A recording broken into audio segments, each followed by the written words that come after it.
ছাড়ুন আমায়, নিচে যাব, আপনি ঘুমান। কিয়ান হুট করে আহিরাকে বেডের সাথে চেপে ধরল। তারপর আহিরার গলদেশে মুখ ডুবিয়ে দিল। নাক দ্বারা আহিরার গা থেকে আসা মেরি নেশালো গন্ধটা শুকে নিল।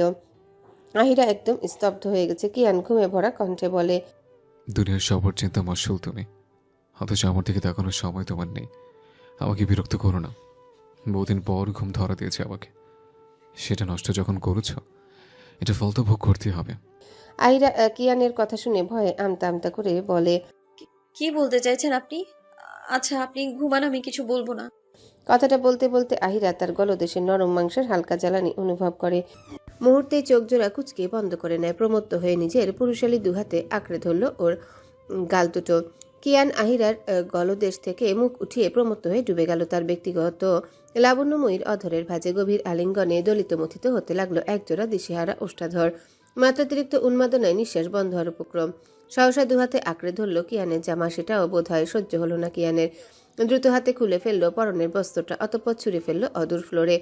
ফর্সা সুঠাম দেহখানা স্পষ্ট ও দৃশ্যমান ওষ্ঠধরের উন্মাদনায় অবিরত সে। এই উন্মাদনায় আগুনে আহিরাও পুড়ছে। নেত্রকোণে অশ্রুবাড়ি হানা দিয়েছে। না চাইলে অক্ষিপুর থেকে গড়িয়ে পড়ল নোনা জল। নারীর মন জানে কোনটা ভালোবাসার স্পর্শ আর কোনটা লালসার স্পর্শ। তার শরীরে বইতে থাকা প্রতিটা স্পর্শে সে গভীর ভালোবাসা খুঁজে পাচ্ছে। আবেশে অক্ষিপুট নিভে আছে আহিরার। তার মধ্যে কানে এসে হানা দিল কিয়ানের কাতর। মেয়ে আয়। তরাক করে চোখ খুলে ফেলল আহিরা। কিয়ানের নেশালো অক্ষিদয় ওর পানে নিবদ্ধ। দৃষ্টিতে তার মিশে আছে একরাশ মাদকতা, দীর্ঘদিনের প্রতীক্ষা, যা দেখা মাত্র এই শুষ্ক ঢোক গিলল আহিরা। অবুজের মতো উচ্চারণ করল, হুম। তুই শুধু আমার হয়ে থাক আমার লাবণ্যময়ী। ব্যাস। কথাটুকু উগরে দিয়ে এক বিন্দু দয়া দেখালো না কিয়ান। তাদের মধ্যে থাকা দূরত্বের শেষ আস্তরটুকু ঝরঝরিয়ে ভেঙে গেল এবার। ফের মত্ত হলো প্রেয়সীতে। ঠোঁটের গভীরতা মাত্রা ছড়ালো, পরিণত হলো তীক্ষ্ণ দংশনে। প্রণয়ের জলোচ্ছ্বাসে ছন্ন ছাড়া হলো সমগ্র দুটি মানব অস্তিত্বে। দিনের প্রথম প্রহরে মিলেমিশে একাকার হলো দুটো প্রাণ। জাগতিক সকল ভালোবাসার ঊর্ধ্বে গিয়ে অভিমান বিলীন হয়ে নতুন যাত্রায় পা বাড়ালো তারা। ভালোবাসার তরে লুটিয়ে পড়ল তাদের সকল দূরত্ব। একাধারে দরজায় বাড়ি মারছে কেউ। আহিরা ভয়ে চমকে ওঠে। কাঁধ অব্দি ভেজা কেশরাশিগুলো থেকে পড়ছে পানি। কোমর অব্দি ব্ল্যাঙ্কেট জড়িয়ে গভীর নিদ্রায় মগ্ন কিয়ান। ফর্সা পিঠে অসংখ্য লালচে নখের আঁচড়। আহিরা কিয়ানের পিঠ অব্দি ব্ল্যাঙ্কেটটা মুখ অব্দি টেনে নিয়ে দরজার দিকে ছুটল।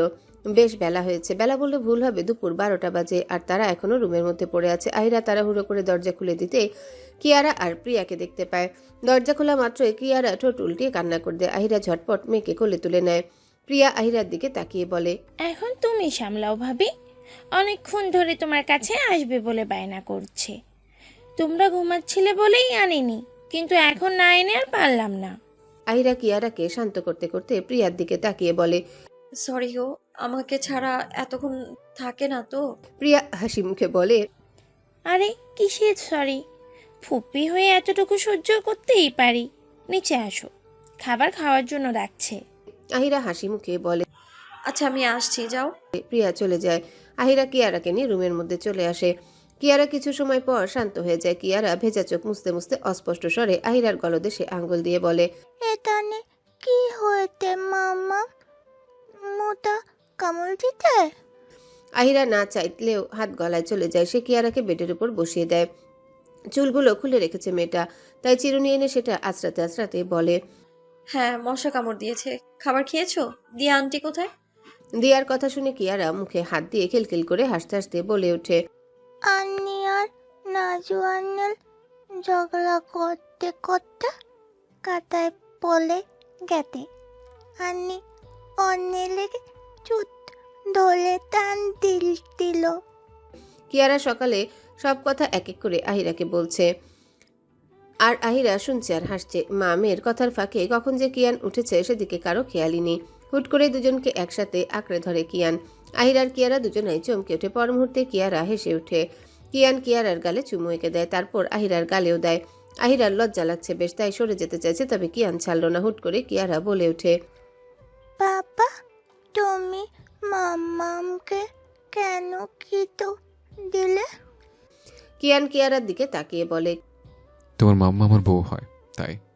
না, তুমি আমাকে চুমু দেবে, মামামকে আনি দিব কিন্তু। কিয়ান কিয়ারার দিকে তাকিয়ে বলে, এটা তো ঠিক না প্রিন্সেস, আমার বউকে আমি চুমু দিব তো? তোমাকেও দেব। তুমি আমার প্রিন্সেস, তাই না? কিয়ারা নাকচ করে বলে, না, মাম্মামকে আমি ছোট্ট চুমু দেব। আহিরা চুপচাপ নীরবে দেখতে থাকে। বাবা মেয়ের খুনসুটি উপভোগ করছে সবকিছু। দিন কাটছে চোখের পলকে, সময় চলছে রকেটের গতিতে। থামার কোনো তাড়া নেই তার। তা না আছে কারো চিন্তা, নিজের মতো ছুটে চলেছে ভবিষ্যতের দিকে। এই সময় কারো জীবনে সুখ বয়ে আনছে, না হয় কারো জীবনে কালরাত্রি বয়ে আনছে। সময়ের মধ্যে নেই বিন্দুমাত্র অনুভূতি, সে বোঝেও না তার কারণে কতজনের উপর কত কি বয়ে যায়। তারা শুধু প্রতীক্ষার প্রহর গুনতে থাকে কখন সময় পার হবে। মানুষ বলে সময়কে ধরে রাখতে, নিজের জন্য কিছু করতে, অথচ সকলেই যে সর্বদা সময়কে ধরে রাখতে চায় না। কেউ কেউ চায় সময় পার হয়ে যায় খরস্রোতার মতো, বয়ে যাক সে, মুক্তি দিয়ে যাক এই কালরাত্রি থেকে। রিয়ার দিনটা ঠিক এমন হয়েছে। তার মনে হয় এই চার দেয়ালের মাঝে সময় যেতে চায় না। সময় তাকে আটকে রেখে কোনো ভয়ানক গোলক ধাঁধায়, যেখানে আছে শুধু হাহাকার, হারিয়ে ফেলার ভয়। রিয়া নিজেও জানে না তার সাথে কি হচ্ছে। তার দিন হয় এই বন্ধ চার দেয়ালের, আর রাত্রি নামে চার দেয়ালে। মাঝে মধ্যে পাগলের মতো আর্তচিৎকারও তাকে এই বন্ধ ঘর থেকে মুক্তি করতে পারে না। তার বক্ষপৃষ্ঠে চলতে থাকা অশান্ত ঝড় থামার নাম নেয় না। তার মতো এমন মানুষ এখানে অনেক আছে, তারাও তার মতোই করে। কেউ বা জন্মগতভাবেই এই জায়গার জন্য তৈরি হয়েছে, আবার কেউ কোনো কারণবশত এই জায়গায় এসে তাদের ঠাঁই মিলেছে। আর রিয়া, তার কি কারণে জগতে ঠাঁই মিলেছে? কাউকে হারিয়ে? হ্যাঁ, কাউকে নয়, কিয়ানকে হারিয়ে। তার প্রাণ ভ্রমরা, তার নিষ্ঠুর ভালোবাসা। যাকে যে ভালোবাসে, যে তাকে চায় না। কেউ কেন চাইলো না তাকে কিয়ান? সে খুনি বলে? কই, সে তো শুরু থেকে খুনি ছিল না। সে খুনি হয়েছে তাও ওই মানুষটাকে নিজের করে পাওয়ার জন্য। তাহলে সেই সবজি তার ঠাঁই এই পাগলা গারদে হলো কেন? তার ঠাঁই কিয়ান নামক সুখে নিরে হলো না কেন? আহিরা আসার আগেই তো সে তার হৃদয় মালায় গেঁথে থাকা স্বপ্নগুলো নিয়ে কিয়ানের চৌকাঠে গিয়েছিল। কিয়ানকেও তাকে ফিরিয়ে দিল। সে কি অসুন্দর? তার কিসের কমতি ছিল, যে কমতি সে আজও খুঁজে পেয়ে নিজেকে শুধরে নিতে পারল না? যার জন্যে খারাপ পড়ল সেই তাকে সবচেয়ে বড় আঘাত দিল। এমনটা হওয়ার ছিল, তাহলে কিয়ান নামক পুরুষের প্রেমে তাকে মত্ত করলো কেন আল্লাহ? কেন সীমাহীন ভালোবাসার ঢেউ দিল তারে বক্ষপিঞ্জিরায়? দিয়া আরও জানালার ধারে বসে আছে। এটাই তার কাজ। বাহিরে সুদূর নীলিমার পানে চেয়ে আছে সে। নেত্রকোণে অশ্রুবিন্দু চিকচিক করছে। তাকে বাহিরে যেতে দেওয়া হয় না। নিচে বাগানের মতো বিশাল এরিয়ায় অনেক পেশেন্টরা নিজেদের মতো আনন্দে মশগুল। শুধু তাকেই বন্দি করে রাখা হয়েছে। কারণও আছে বটে। কয়েকবার তাকে বাহিরে নেওয়া হয়েছিল, তবে সে প্রতিবারই অন্যের জন্য ক্ষতিকর হয়ে উঠেছে। কারো মাথা ফাটিয়ে রক্ত বের করেছে, নয়তো কামড় দিয়ে বসেছে। সময়ের সাথে হিংস্র আচরণ করতে থাকে সে, যার কারণে তার বাহিরে বের হওয়া নিষিদ্ধ হয়ে গেছে। এতে অবশ্য রিয়ার তেমন কোনো পরিবর্তন ঘটেনি। সে এক মনেই আছে নীলিমার বুকে মুক্তভাবে ডানা মেলে উঠতে থাকা পক্ষীরাজের দিকে। হুট করে নিজের সামনে শূন্য জায়গায় তাকে হেসে ওঠে। অধর ভাঁজে মুক্ত দানার মতো হাসি ঝরে পড়ছে। হাত বাড়িয়ে শূন্য জায়গাটায় হাত রেখে নরম স্বরে বলতে থাকে, তুমি এসেছো কিয়ান? আজকে তো দেরি করলে কেন? তোমার সাথে আর কথা বলবো না তোমার সাথে। সামনে থাকা শূন্য জায়গাটায় রিয়ার তৈরি কল্পনার কিয়ান। কথাটুকু শেষ করতে রিয়ার মুখ জুড়ে অমাবস্যা রাতের ন্যায় আধারে ছেয়ে গেছে। রিয়ার গালে একইভাবে হাত বুলিয়ে বলে, আমি তো আমার রিয়ার জন্য গিফট আনতে গিয়েছিলাম, তাই দেরি হয়েছে। রিয়া কি এখন আমাকে মাফ করবে না? কথাটা শোনা রিয়ার অধর ভাঁজে আবারও হাসির রেখা ফুটে ওঠে। সে খুশি হয়ে বলে, আমার জন্য কি গিফট এনেছো জানো? এখানে কেউ ভালো না, সবাই আমাকে কষ্ট দেয়। মাথায় ওটা কি জানি দেয়, তারপর আমার ভীষণ কষ্ট হয়। তুমি আমাকে নিয়ে চলো না নিজের সাথে। আমি তোমার সাথে যেতে চাই কিয়ান। যাবো তো, একটু অপেক্ষা করো। বলতে বলতে হুট করে সেখানে কারো প্রবেশের শব্দ কানে ভেসে আসতে রিয়ার সামনে থাকা কিয়ান গায়েব হয়ে যায়। আর রিয়া পাগল হয়ে ওঠে। সে দিশেহারা হয়ে চারিদিকে কিয়ানকে খুঁজতে থাকে, তবে কোথাও কেউ নেই। রিয়ার মাথায় রাগ উঠে যায়। সে রক্তিম চোখে দরজার দিকে তাকায়, আর তাকাতেই সাদা রঙের জামা পরা নার্স দেখতে পায়। রিয়া হিংস্র বাঘের মতো সামনে থাকা ছোট্ট টেবিলের উপর থেকে পানির গ্লাস নিয়ে সোজা নার্সের দিকে ছুঁড়ে মারে। নার্সটা সরে যায়, সেটা শব্দ করে নিচে পড়ে ভেঙে যায়। রিয়ার পাগলের মতো চিৎকার করে বলতে থাকে, আমার কিয়ান চলে গেল তোর জন্য। তুই কেন এসেছিস? তুই জানিস না আমার কিয়ান থাকে এখানে? তোদের জন্য আমাকে রেখে চলে গেছে। তোদের আমি মেরে ফেলবো। আহ! বলতে বলতে রিয়া আরো এগ্রেসিভ হয়ে ওঠে। নার্সের পিছে পিছে আরো একজন প্রবেশ করে কেবিনে। তবে এটা একটা ছেলের অবয়ব। ছেলেটা হাতের ইশারায় নার্সকে বের হয়ে যেতে বলে। অনুমতি পেয়ে নার্সটা চলে যায়। ছেলেটা ধীর পায়ে এগিয়ে আসে রিয়ার দিকে। রিয়া ছেলেটাকে দেখে ছুটে একদম তার বক্ষস্থলে ঝাঁপিয়ে পড়ে। ছেলেটা তাকে শক্ত করে চেপে ধরে নিজের বক্ষস্থলে। রিয়ার আটকে থাকা অশ্রুবিন্দুগুলো বর্ষণ হয়ে পড়তে থাকে। শব্দ করে কেঁদে ওঠে রিয়া। কাঁদতে কাঁদতে সামনে আঁকড়ে ধরে দাঁড়িয়ে থাকা ছেলেটার উদ্দেশ্যে বলতে থাকে, নাদিম, তুই এসেছিস? জানিস আমাকে না কেউ ভালোবাসে না। আমাকে এখানে একা করে রেখে গেছে সবাই। আমার রাতে একা দেখতে কষ্ট হয় খুব। তুই আমাকে নিয়ে চল না বাহিরে। রিয়ার এমন অবস্থা দেখে নাদিমের ভেতরটা ভেঙে চুরমার হচ্ছে। যার ভালো থাকার জন্য এত কিছু করলো, অথচ তার এমন করুণ পরিণতি সে মেনে নিতে পারছে না। ভেতর থেকে রিয়ার এই করুণ অবস্থা নাদিমকে শেষ করে দিচ্ছে। রিয়া নামক দহনে সে পড়ছে। নাদিম দীর্ঘ 3 বছর পর বাংলাদেশে ছুটে এসেছে রিয়ার এমন করুণ অবস্থা জানার পর। ভিন দেশে নিজের মনকে আটকে রাখতে পারেনি, যার জন্য দেশ ছাড়লো। তারই যদি এমন পরিণতি হয় তাহলে সে কি করে সেটা মানবে? রিয়া তার বড্ড শখের। মেয়েটাকে ছাড়া 3টা বছর কি করে কাটিয়েছে সেটা শুধু সেই জানে। রিয়া একে একে সব অভিযোগ তুলে ধরেছে নাদিমের সামনে। রিয়া বাড়ি থেকে কেউ আসলে তাদের সাথেও একই হিংস্র ব্যবহার করে রিয়া। সে কি করে আসলে সে নিজেই জানে না। কখনো হাসে, আবার কখনো পাগলের মতো কান্না করে। নাদিম রিয়ার অগোছালো মাথার নিজের বক্ষস্থলে এখনো শক্ত করে চেপে ধরে রেখেছে। রিয়া হঠাৎ নাদিমের বুকে থেকে উঠল মাথা উঠিয়ে। সামনের দিকে আঙ্গুল তাক করে বলে উঠে, তুমি এসেছো? দেখো, নাদিম এসেছে। ও আমাকে তোমার সাথে বাহিরে নিয়ে যাবে। দেখো, নাদিম আমার কিয়ান। বলে হাসতে থাকে। নাদিম ভঙ্গুর দৃষ্টিতে রিয়ার দিকে তাকিয়েছে। মেয়েটাকে সে কি করে বোঝাবে, তার সামনে কিছুই নেই। রিয়া আরো নানান কথা বলছে সামনে থেকে, অথচ জায়গাটা সম্পূর্ণ ফাঁকা। হুট করে রিয়া চিৎকার করে কান্না করতে করতে বলে ওঠে, কিয়ান, তুমি ওর সাথে যেও না। ও তোমাকে আমার থেকে কেড়ে নিচ্ছে। আহিরা, দূরে সর আমার কিয়ানের থেকে। ও আমার আমার কিয়ান, শুধুই আমার। কিন্তু সামনে থাকা কেউ কিছু শুনলো না। রিয়া দেখছে কিয়ান হাসি মুখে আহিরার হাত ধরে তাকে ছেড়ে চলে যাচ্ছে। রিয়া উন্মাদ হয়ে ওঠে, চিৎকার করতে শুরু করে দিয়েছে। নাদিম শক্ত করে রিয়াকে নিজের সাথে মিশিয়ে নিয়ে শান্ত করার চেষ্টা করছে। তবে রিয়া শান্ত হওয়ার বদলে আরো উন্মাদ হয়ে ওঠে। রিয়া আর্তনাদ করে বলতে থাকে, যেও না কিয়ান, আমাকে ফেলে যেও না। আমি মরে যাব কিয়ান। ও কিয়ান, শোনো না, যেও না তুমি। আমি আর পাপ করব না, আমি আর খুনি হব না। তুমি যেও না, ফিরে আসো না আমার কাছে। রিয়ার এমন অবস্থা দেখে নাদিমের বুকে ঝড় চলছে। মনে হচ্ছে কেউ ধারালো ছুরি দিয়ে আঘাত করছে তার বক্ষস্থলে। রিয়া এখন নাদিমকেও আঘাত করা শুরু করে দিয়েছে। এলোপাথারি বুকে বাড়ি মারছে। তবে নাদিম ছাড়ে না, রিয়াকে শক্ত করে নিজের সাথে মিশিয়ে রেখেছে। রিয়া কান্না করতে করতে বলতে থাকে, শেষ পর্যন্ত যে তোমারে পাইলো, তার লাইগা আমার আফসোসই লাগে। বুঝলা? সে জানলো না তোমারে হারাইলে কেমন লাগে। কেমন লাগে তুমি ছাড়া রাত জাগনের বেদনা। সে জানলো না ভাত খাইতে বইসা তোমার প্রিয় তরকারি দেখার পর গলা দিয়ে ভাত নামতে না চাওয়ার যন্ত্রণা। না, জানলো না তোমারে একবার দেখতে চাওয়ার আকুতি কেমন হয়। সে জানলো না তোমার সাথে স্মৃতিগুলোরে জড়াইয়া বাঁচার কষ্ট। সে জানলো না তোমারে পাইয়া হারানোর পর দুনিয়া কেমন ফাঁকা হইয়া যায়। সে জানলো না তোমার স্পর্শ ফিরা পাওয়ার লাইগা পরাণ কেমন ছটফট করে। সে তোমারে পাইল, কিন্তু তোমারে হারানোর ব্যথা পাইল না। সে বিরহ চিনল না, সে প্রেমের দুঃখ কেমন তা বুঝল না। সে জানলো না একটা সারখার হইয়া যাওয়া জীবন টানতে কেমন লাগে। সে সুখ ঠিকই পাইল, কিন্তু তোমারে হারাইয়া শক্ত হইল না।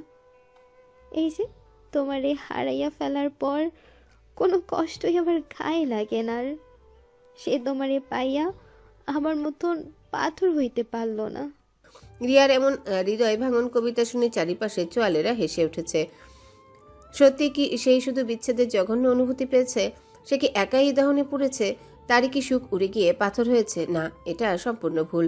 সে যে নৌকায় পা দিয়েছে সেই নৌকা কোনোদিনও তার ছিলই না, বরং তার জন্য এতগুলো হৃদয় ভাঙন হয়েছে, বিচ্ছেদ হয়েছে, দূরত্ব হয়েছে, বেঁচে থেকেও মৃত হয়ে থাকতে হয়েছে। বিচ্ছেদ কখনোই সুখের হয় না। সবাই ভুলে গিয়ে নতুন নীড় খুঁজে পায় না, কেউ বা আজীবনে এই আক্ষেপ করেই কাটিয়ে দেয়। তার মিলন হয়েও কেন বিচ্ছেদ ঘটল? আক্ষেপ শব্দটা যতখানি ছোট, এর ভার ততখানি। আক্ষেপ শুধু একটা শব্দ নয়, এটা বক্ষপৃষ্ঠের এক কোণে জমে থাকা নৈশব্দ ভার। যে ভার বহন করা উপর দিক থেকে সহজ হলেও ভিতরে এটা আমাদের নিঃশেষ করে দেয়। রিয়া এমন কাউকে চাইতো যে কোনোদিনও তার হতে চায়নি, না চেয়ে আঁকড়ে ধরতে আর না দিয়েছে মিথ্যে প্রতিশ্রুতি। তবু কি অদ্ভুত, মানুষ কখনো কখনো এমন কাউকে হারায় যাকে সে কোনোদিনই পেলই না। নাদিম রিয়াকে আরও শক্ত করে আঁকড়ে ধরেছে। তার বুকের ভেতরটা দুমড়ে মুচড়ে শেষ হয়ে যাচ্ছে। এই না পর দহন সেও একইভাবে পুড়েছে। অথচ রিয়া তার দিকে চাইলই না। সে তো রিয়াকে চেয়ে এসেছে, তাহলে রিয়া কেন চাইল না তাকে? রিয়ার এমন অবস্থার জন্য সে কাউকে ছাড়বে না। দুপুর এসে দাঁড়িয়েছে আকাশের মাঝ বরাবর। সূর্যের প্রখর আলো ছড়িয়ে পড়েছে বাগানের প্রতিটা কোণে কোমল দাপটের সাথে। চারিপাশে রোদের ছায়া খেলছে পাতার ফাঁকে ফাঁকে। মাটির গায়ে লেগে থাকা আর্দ্রতা ধীরে ধীরে শুকোচ্ছে। বাতাসে মিশিয়ে আছে কাঁচা পাতার ঘ্রাণ, ভেজা মাটির মৃদু গন্ধ। এই ভর দুপুরে বাবা মেয়ের হাত জোড়া মিলে গাছ লাগানোর আয়োজন করছে। কিয়ারা উৎসাহে ছোট ছোট পা চালিয়ে কাদা মাখা মাটিতে নেমেছে। আর কিয়ান হাঁটু গেলে তার পাশে সন্তানের চোখের ঝিলিক দেখে নিজের সব ক্লান্তি ভুলে গেছে।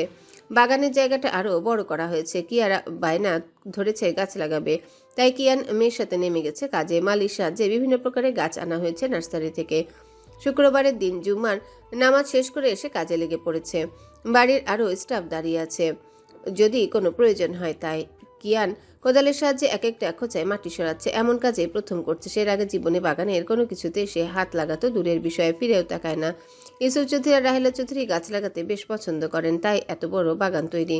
সাথে আহিরা আসার পর সেও যোগ হয়েছে, আর এখন তার মেয়েও নেমে গেছে এই কাজে। হঠাৎ কিয়ারা ভারসাম্য হারিয়ে কাদায় পা ডুবিয়ে ফেলে। পর মুহূর্তে তার ফ্রক, হাত, গাল সবকিছু কাদায় মাখামাখি হয়ে যায়। কিয়ারা 1 সেকেন্ড স্তব্ধতায় পার করে মুহূর্তে শিশুসুলভ ভেসে ওঠা খিলখিল শব্দে বাগান ভরে যায়। কিয়ান ভয় পেয়ে গিয়েছিল। আতঙ্কিত নেত্রদ্বয় মেলে কিয়ারাকে উঠাতে নিতে গিয়ে কিয়ারার হাসির শব্দে সেটা কেটে যায়। কিয়ান আর থামে না, সে নিজেও কাদায় হাত ডোবায়, মেয়ের গালে মাটি লাগিয়ে দেয়। দুজনের মুহূর্তে হয়ে ওঠে নোংরা, এলোমেলো, অথচ অপরিসীম সুখে ভরা মুহূর্ত। কিয়ারা তার পাপার গলা জড়িয়ে ধরে, কাদামাখা গালে ঠেকায় কপাল। এই স্পর্শে কিয়ানের বুক ভরে ওঠে এক অচেনা কান্নায়। চোখ ভিজে আসে, কিন্তু তার অধর ভাঁজে হাসির রেখা ফুটে ওঠে। কারণ এই কাদা কোনো অসুচিতা নয়, এই ভালোবাসার চিহ্ন। আর এই দুপুর কোনো সাধারণ সময় নয়, তার জন্য বরং এটা তার পিতৃত্বের পূর্ণতা।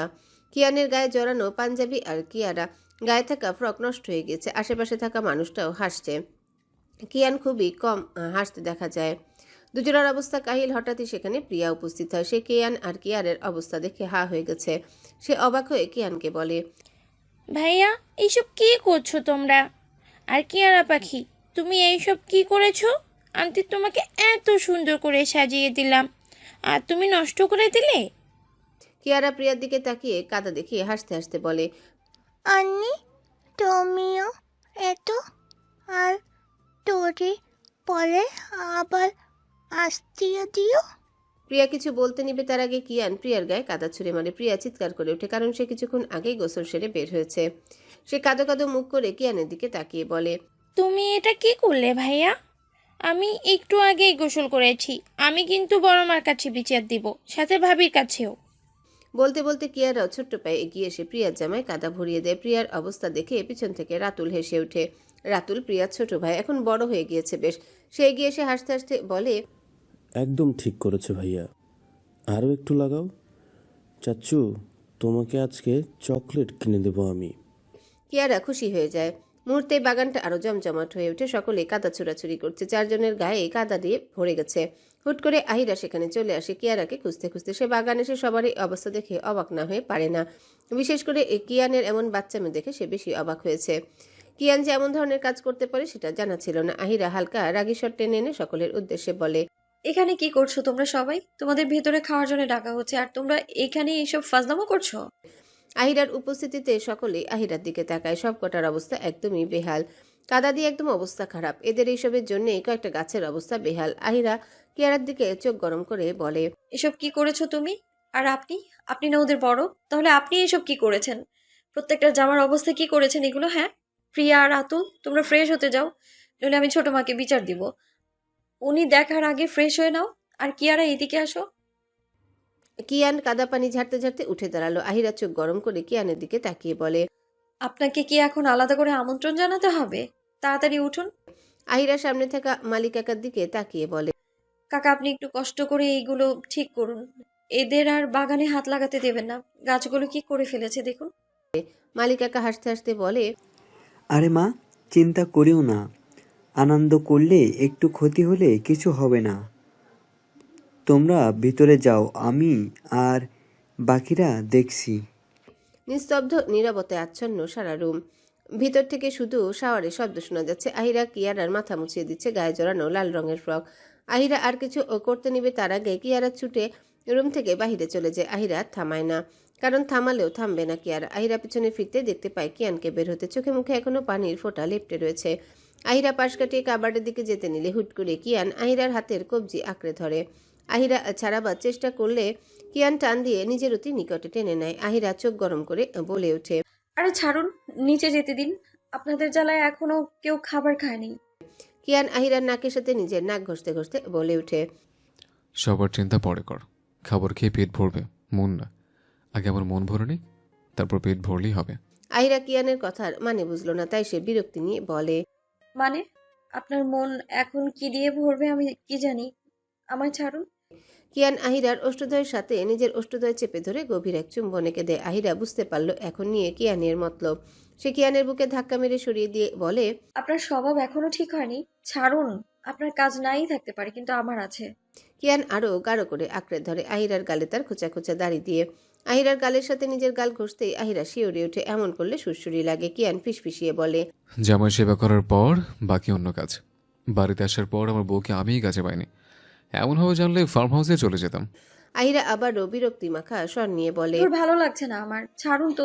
দিন দিন বয়স বাড়ছে আর ওনার ঢং বাড়ছে। বয়স বাড়ার সাথে বউর কি সম্পর্ক? বয়স আছে যতদিন, বউকে আদর করব ততদিন। আহিরা এবার তার কোনো সাহায্যে কিয়ানের পেটে গুঁতা মারে। কিয়ানের থেকে নিজেকে ছাড়িয়ে নিয়ে বলে, এত ভীমরতি না করে নিচে আসুন। বলে আহিরা দ্রুত সেখান থেকে বেরিয়ে পড়ে। কিয়ান আহিরা যাওয়ার দিকে তাকিয়ে থেকে নিজের কাজে মন দেয় আবারও। ধরনীর বুকে আলো নিবিকে রাতের আধারে ছেয়ে গেছে সারা নীলিমার। কাকপক্ষীর দেখা দেয় এই আধার নীলিমায়। নিজের নীড়ে ফিরে গিয়েছে তারা। দিনের আলোকে বিদায় জানিয়ে রোজকার মতোই চৌধুরী বাড়ি এখন সম্পূর্ণ নিস্তব্ধতায় ঘেরা। কোথাও কারো শব্দ শোনা যাচ্ছে না। কিছুক্ষণ আগে কিয়ারা ঘুমিয়েছে। আহিরা কিয়ারার পাশে বসে আছে। এই কয়েকদিন সবার সাথে থাকতে থাকতে কিয়ারার ঘুমের সময় তো পিছিয়ে এসেছে। নতুন পরিবেশের সাথে বেশ ভালোভাবেই খাপ খাইয়ে নিয়েছে কিয়ারা নিজেকে। এত ভরা পরিবেশে জন্মের পর থেকে না পাওয়ার কারণে হুট করে একসাথে এত ভালোবাসা আনন্দ কিয়ারা জীবনে বড় একটা অংশ হয়ে উঠেছে। একটা বাচ্চার মানসিক বিকাশের জন্য একটা আনন্দঘন পরিবেশের প্রয়োজন হয়। এখানে সবাই কিয়ারাকে প্রচুর আদর করে। সকলের চোখের মনি বলতে গেলে। কিয়ান বাড়ির বড় ছেলে, তাই কিয়ানের মেয়ে হওয়ায় সবার আদরটা কিয়ারার জন্য একটু বেশি। প্রিয়া সবাই এই বাড়িতেই এসে যাবে আজীবনের জন্য, এতে অবশ্য সকলেই খুশি বেশ। কিয়ানের দাদি প্রায় সময় অসুস্থ থাকেন আর চিকিৎসার জন্য বারবার ঢাকায় আসতে হয়, তাই প্রিয়ার বাবা এখানে থাকাটা ভালো মনে করেছে।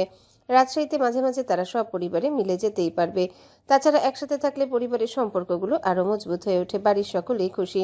রাহেলা চৌধুরীর জন্য আরও ভালো। এখন তাকে তেমন একা থাকতে হবে না। বাড়িটা এখন সম্পূর্ণ ভরা হয়ে যাবে। আহিরা কিয়ারার পাশে চোখ বন্ধ করে শুয়ে পড়ে। কিয়ান তার ওয়ার্করুমে। সময় হলে এমনি এসে পড়বে। আহিরার ঘুমানোর কিছু সময় পেরোতেই কিয়ান রুমে প্রবেশ করে। আস্তে করে বেডের সামনে দাঁড়াতেই আহিরা আর কিয়ারার ঘুমন্ত মুখশ্রী দেখতে পায়। কিয়ান আস্তে করে কিয়ারার কপালে চুমু এঁকে দেয়। মেয়েকে বুকে জড়িয়ে ঘুমায় সে এখন। গত এক সপ্তাহ ধরে একই নিয়মে ঘুমাচ্ছে। কিয়ান আস্তে করে কিয়ারার পাশে ফাঁকা জায়গায় শুয়ে পড়ে।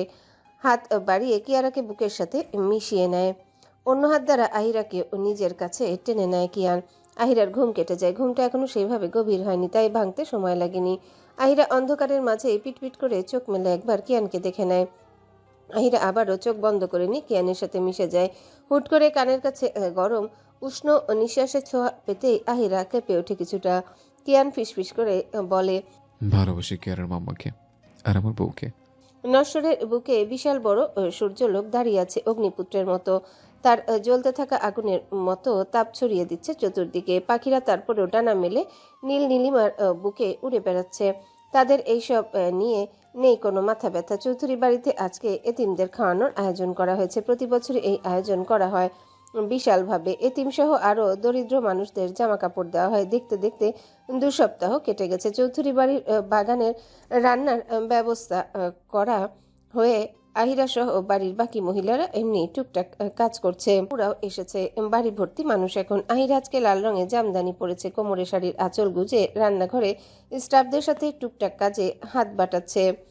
হুট করে সেখানে দিয়া রাগে ফুঁসতে ফুঁসতে আসে আর রাগে কিরমির করতে করতে বলে, আহিরা, ওই পাগলা ডাক্তারকে কিছু বল, না হলে আমার হাতে জুতার বাড়ি খাবে। আহিরা দিয়ার দিকে তাকিয়ে ফিক করে হেসে দেয়। আহিরাকে হাসতে দেখে দিয়া যেন আরো রাগে ফেপে উঠল। সে আহিরার দিকে তাকিয়ে রাগী গলায় বলে, তুইও হাসছিস? যা, আমি আর থাকবোই না এখানে। সব কয়টা ইচ্ছে করে আমার সাথে এমন করছিস। দিয়াকে রাগ করে চলে যেতে দেখে আহিরা কোনো রকমে হাসি চেপে বলে, আরে রাগ করছিস কেন? আচ্ছা আমি রাজীব ভাইকে বলবো না তোর সাথে এমনটা না করতে, কিন্তু তোকে কিন্তু সেই লাগছে। বলেই আবারও হেসে দেয়। দিয়ার আগে কটমট করে আহিরাকে চোখ পাকায়। দিয়া সারা মুখে লিপস্টিক দিয়ে দাগ এঁকে দিয়েছে রাজীব। দিয়া কালকে চৌধুরী বাড়িতে এসেছে আর সকালেও সব কিছু ঠিকঠাক ছিল। দুপুরের দিকে যখন দিয়া কিয়ারার সাথে ছিল, খেলতে খেলতে কখন ঘুমিয়ে পড়েছে সেটার খেয়াল তার ছিল না। আর ঘুম ভাঙে কারো হাতের স্পর্শে। দিয়া চোখ মেলার পর রাজীবকে নিজের অতি নিকটে দাঁড়িয়ে থাকতে দেখে অবাক হয়েছিল। তার সাথে রাজীবের হাতে লিপস্টিক দেখে আরো অবাক হয়েছিল। দিয়া কিছু বলবে তার আগে রাজীব হাসতে হাসতে সেখান থেকে পালিয়ে যায়। দিয়া প্রথমে না বুঝলেও রুমের বাইরে পা রাখার পর সবাই তাকে দেখে হাসতে শুরু করে। তখন আবারও রুমে এসে নিজের মুখের এমন হাল দেখে দিয়ার মাথায় আগুন উঠে যায়। সে রাগে ফুঁসতে ফুঁসতে রুম থেকে বের হয়ে রাজীবকে খুঁজে, তবে কোথাও পায় না। তাই আহিরার কাছে চলে এসেছে। আহিরা দিয়ার দিকে তাকিয়ে আবারও বলে, যা ফ্রেশ হয়ে আয়, তারপর তোর স্টাইলে একটু সাপের 5 পা দেখা রাজীব ভাইয়াকে। বলে চোখ টিপ মারে আহিরা। দিয়ার ওষ্ঠ ভাঁজে দুষ্টু হাসি ফুটে ওঠে। সে আহিরা থেকে বিদায় নিয়ে ফ্রেশ হতে চলে যায়। এই কয়েকদিন তার সাথে এই পরিবেশে বেশ ভালো খ্যাতি জমেছে। সকলে আহিরার মতো তাকেও আপন করে নিয়েছে। কিয়ানের প্রতি যতটুকু রাখছিল সেটাও চলে গেছে এখন। রাজীব বাগানে হাঁটছে, তবে একটা জিনিস লক্ষ্য করলো, সবাই তাকে দেখে কেমন জানি হাসছে। কেউ কেউ মুখে হাত চেপেও হাসছে। রাজীব বুঝলো না কি হয়েছে। হঠাৎ দিয়া নামটা মাথায় আসতেই চট করে ফোনের ক্যামেরা ওপেন করে ভালো করে চেহারা দেখে নেয়। না, সব তো ঠিক আছে, তাহলে হাসছে কেন সবাই? হুট করে রাতুল হাসতে হাসতে রাজীবের দিকে তাকিয়ে বলে, রাজীব ভাই, তোমার পাঞ্জাবি আর প্যান্টের এই অবস্থা কেন? আল্লাহর সাথে আবার আমি একটা পাগল, এটাও লেখা। বলতে বলতে রাতুল হাসতে হাসতে গড়াগড়ি খাওয়ার মতো অবস্থা। রাজীব রাতুলের কথা শুনে ঘাড় বাঁকিয়ে কোনো রকম পেছনের দিকে দেখতে চমকে ওঠে। কারণ তার পুরো পাঞ্জাবি পিছন ঠিক গায়ের সাথে বড় করে কাগজে লেখা আমি একটা পাগল। এজন্যেই এত হাওয়া লাগছিল তার গায়ে। তাই সে ভাবছিল তারই হয়তো এমন লাগছে। সে দ্রুত ভিতরে যাওয়ার জন্য পা বাড়াতে নিলে রাতুল আবারও বলে, রাজীব ভাই, তোমার প্যান্টে কালি লেগে আছে। বলেই আবারও হেসে দেয়। রাজীব খুব ভালো করে বুঝলো এটা মিস ঝগড়ুটের কাজ। সে না হয় লিপস্টিক দিয়েছিল, তাই বলে তার সম্মান নিয়ে ছিনিমিনি খেলবে। রাজীব দ্রুত রুমে চলে যায়। দিয়া এইসব কোন ফাঁকি করেছে? রাজীব চেঞ্জ করে এসে হাতে নিয়ে পাঞ্জাবি আর প্যান্টের দিকে তাকায়। প্যান্টে তার নিতব্যের জায়গায় কালি লাগানো। তার মনে পড়ল সে দিয়ার মুখে তার কারুকার্য করার পর স্টাডি রুমে সোফায় এসে ঘুমিয়ে পড়েছিল। ঘুম ভাঙতে ভাঙতে বিকেল হয়ে গেছে। আর ঘুম ভাঙার পর কিয়ারাকে নিজের পিঠের উপর বসে খেলনা দিয়ে খেলতে দেখতে পায়। এরপর আর কিছু না ভেবে সোজা নিচে চলে আসে। ভেবেছিল এতক্ষণে দিয়ার রাগ শান্ত হয়ে গেছে, এখন বুঝছে তখন এসব করেছে দিয়া। রাজীব জামাগুলো রেখে সোজা বাহিরে এসে দিয়াকে খুঁজতে থাকে। সারা বাড়ি খোঁজার পর ছাদে বাকিদের সাথে আড্ডা দিতে দেখতে পায় দিয়াকে। রাজীব বড় বড় পা ফেলে দিয়ার পিছনে গিয়ে দাঁড়ায়। মেয়েরা সব বসে গানের কলি খেলছে। রাজীব সবাইকে চোখের ইশারায় চুপ থাকতে বলে দিয়ার চোখ চেপে ধরে। হুট করে এমন হওয়ায় দিয়া একটু চমকে ওঠে। প্রিয়া মুখ খুলতে নিয়েছিল, রাজীব চোখের ইশারায় ধমকিয়ে থামিয়ে দেয়। দিয়া রাগী স্বরে বলে, কে রে এই ভর বিকেলে আমার সাথে মজা করে? আহিরা তুই নাকি কে? কিছু সময় ব্যয় করে দাঁত খিচিয়ে বলে, হাদারাম ডাক্তার সাহেব নাকি? যদি হন তাহলে আমার চোখ ছাড়েন, না হলে আপনার মাথা আমার হাত থেকে কেউ ছাড়াইতে পারবে না, আপনাকে টাকনা বানানো অব্দি। দিয়ার কথা শুনে বাহিরে হেসে দেয়। রাজীব চোখ ধরা অবস্থায় দিয়াকে টেনে উঠিয়ে নিজের সাথে নিয়ে যেতে থাকে। দিয়া ছাড়া পেতে চাইলেও পুরুষালী শক্তির সাথে পেরে ওঠে না তেমন। রাজীব দিয়াকে নিয়ে ফাঁকা এক সাইডে এসে ছেড়ে দেয়। দিয়া মুখ খুলে কিছু বলতেই নিবে, তার আগে রাজীব দিয়ার মুখে হাত চেপে ধরে বলে, হুশ, কথা বলবেন না মিস ঝগড়ুটে। আমার সম্মানের ফালুদা করে দিলেন আপনি। আপনি আমার পাছাও ছাড়লেন না। ছি ছি, আমার বউয়ের সম্পত্তিতে হাত দিতে লজ্জা লাগলো না? হায় আল্লাহ, এই লজ্জা আমি কোথায় রাখবো? রাজীবের কথা শুনে দিয়া দাঁত কটমটাতে কটমটাতে রাজীবের হাত সরিয়ে বলে, ছি, কি ধরনের কথা এগুলো? আপনাকে ডাক্তার কে বানিয়েছিল বলুন তো? আপনার ওইখানে আমি হাত দিতে যাব কোন দুঃখে? ওইটা কিয়ারাকে দিয়ে করিয়েছি, আর যা করেছি বেশ করেছি। বলতে বলতে নিচ থেকে চিৎকার চেঁচামেচি শব্দ কানে ভেসে আসতে রাজীব আর দিয়া দুজনেরই মন সেদিকে যায়। কিয়ান গর্জে উঠছে, সাথে আরো একজনের গলার আওয়াজ পাওয়া যাচ্ছে। দিয়া আর রাজীব আর এক মুহূর্ত সেখানে দাঁড়ালো না, ছুটে নিচের দিকে চলে যায়। নিচে নামতেই দেখতে পায় কিয়ান একজনকে বেঁধে পিটাচ্ছে। তার থেকে কিছুটা দূরে আহিরা ভয়ে কাঁপছে। দিয়া ছুটে আহিরার কাছে চলে যায়। আহিরাকে ধরতে আহিরা শক্ত করে দিয়াকে আঁকড়ে ধরে। আহিরার ফর্সা মুখশ্রী কেমন লাল হয়ে আছে, ফর্সা গলদেশে হাতের ছাপ রয়েছে। দিয়া আহিরাকে শান্ত করতে করতে বলে, কি হয়েছে জানো? কেউ তোকে আঘাত করেছে? আহিরা কোনো রকমে হাঁপাতে হাঁপাতে বলতে থাকে। ওই লোকটা আমাকে আবার নোংরা করবে দিয়া, ওনাকে সরে যেতে বল। দিয়া বুঝলো না কি হয়েছে, তবে আহিরাকে নিজের সাথে শক্ত করে চেপে ধরে রাখে। আহিরার ভয়ে তার সারা শরীর অসম্ভব রকমের কাঁপছে। কিয়ান হিংস্র জানোয়ারদের মতো সামনে থাকা নাদিমকে আঘাত করছে। নাদিম তারপরেও হাসছে আর বিচ্ছিরি বিচ্ছিরি শব্দ ছুটছে, যার কারণে কিয়ানের ক্ষিপ্ত মস্তিষ্ক আরো ক্ষিপ্ত হয়ে উঠছে। How dare you touch my wife, bloody bastard. Nadim হাসতে হাসতে বলে, রাগ তোর ওয়াইফ, তোর জন্য আমার রিয়া আজকে মেন্টাল হসপিটালে। তুই ওর ভালোবাসাটা কেন বুঝলি না?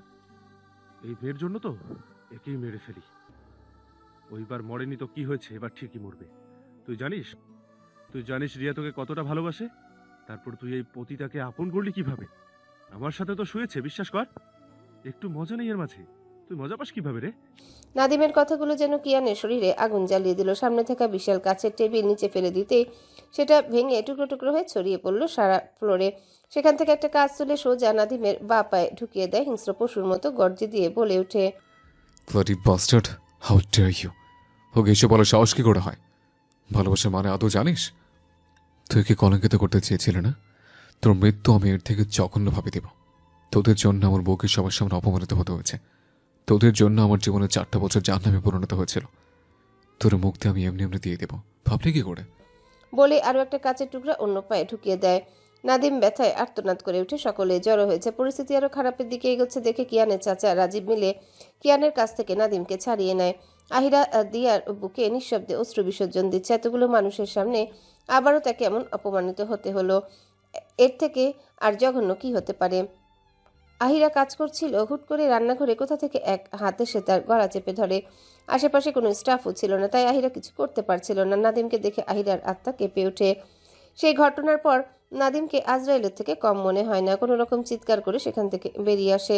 আর তখনই কিয়ানো বাহির থেকে ভেতরে প্রবেশ করেছে। মাত্রই আহিরার এমন অবস্থা দেখতে পেয়ে কিয়ান ভয় পেয়ে গিয়েছিল। বাকিরা আহিরাকে সামলে নিলেও কিয়ান যখন নাদিমকে দেখে তখন পায়ের রক্ত মাথায় উঠে যায়। যা বোঝার সে বুঝে যায়।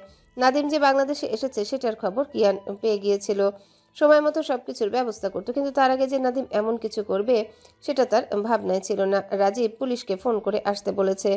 আহিরা সহ্য করতে না পেরে দুর্বল শরীর নিয়ে সেখানে লুটিয়ে পড়ে। কিয়ান সেটা দেখে পাগলের মতো আহিরার কাছে ছুটে যায়। আহিরার দুর্বল শরীরটা নিজের বুকের সাথে মিশিয়ে নিয়ে কম্পিত কণ্ঠে বলে ওঠে, এই বউ চোখ খুলো।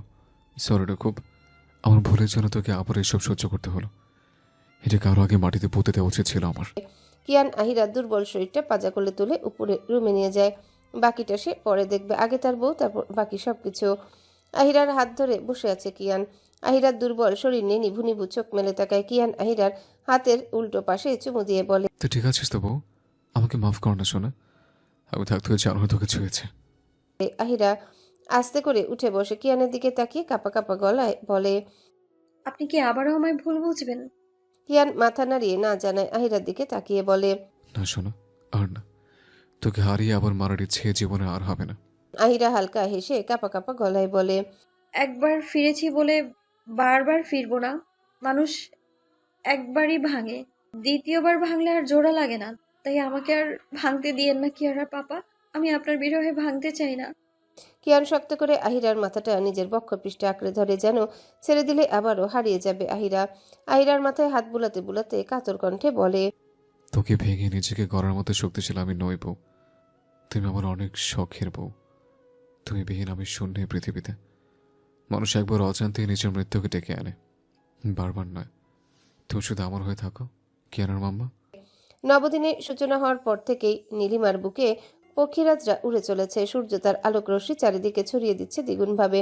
মনে হচ্ছে তার তাপ দিয়ে আজকে সবকিছু গলিয়ে ফেলবে। রুমের একপাশে বসে আছে দিয়া, আর তার সামনে তার খালা দাঁড়িয়ে সাজিয়ে দেওয়াতে ব্যস্ত। তাকে তৈরি করা হচ্ছে বিয়ের জন্য। কদিন ধরে দিয়ার মা ফোন দিয়ে বাড়িতে আসার জন্য পাগল করে দিচ্ছিল।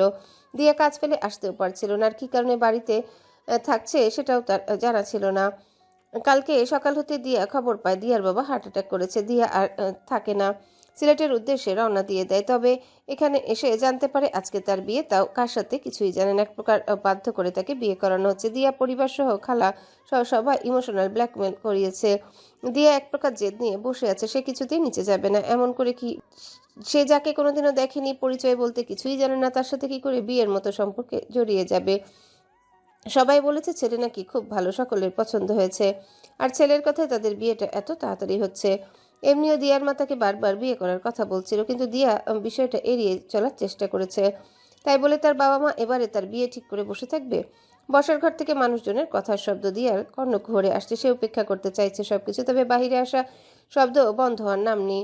দিয়ার মা হয়তো তাদের আপ্যায়ন করতে ব্যস্ত। দিয়াকে সাজানো শেষ, নিচে কাজী সাহেবও এসেছেন। বিয়েটা আগে পারিবারিকভাবে হবে, তারপর নাকি ধুমধামে বউ ঘরে তোলা হবে। দিয়ার মা আর খালা মিলে এক প্রকার জোর করে তাকে নিয়ে আসে পাত্রপক্ষের সামনে। দিয়ার মাথায় বেশ বড় করে ঘোমটা দেওয়া। দিয়া আরও রাগে বড় করে ঘোমটা দিয়ে রেখেছে। দিয়া রাগে দুঃখে চোখ তুলে তাকায় না পর্যন্ত যে তার আসলে কার সাথে বিয়ে হচ্ছে। তার আসার পরপরই বিয়ে পড়ানোর কাজ শুরু হয়ে গেছে। দিয়ার এবার নেত্রকোণ না চাইতেও ভিজে ওঠে। তার সত্যি বিয়ে হয়ে যাচ্ছে, তার মনটা কেন মানছে না? সে তো কাউকে ভালোবাসে না। তাহলে ভাবতে ভাবতে রাজীবের মুখশ্রীটা ভেসে উঠে চোখের ঝাপসা চোখে। এক সপ্তাহ আগে রাজীবের সাথে ঝগড়া করে আর যোগাযোগ করেনি। সে ঝগড়াও করেছিল বেশ আজব একটা বিষয় নিয়ে। রাজীবকে অন্য একটা মেয়ের সাথে দেখার পর থেকে না চাইতেও সে ভীষণ রকম রেগে গিয়েছিল। তারপর লোকটার সাথে ইচ্ছাকৃতভাবে ঝগড়াও বাঁধিয়েছে। সেই সময় উল্টাপাল্টা সবকিছু বলে দিয়েছে। কিন্তু কেন অমন করেছিল সে নিজেও জানে না। তার ভাবনার মাঝে তাকে যে ডাকছে সেদিকে তার বিন্দুমাত্র খেয়াল নেই। হঠাৎ কারো ঝাঁকিতে সে হুঁশে আসে। দিয়ার মা কবুল বলতে বলছে, অথচ দিয়ার কণ্ঠনালী দিয়ে কোনো শব্দ বেরোচ্ছে না। মনে হচ্ছে সে বোবা হয়ে গেছে এই মুহূর্তের জন্যে।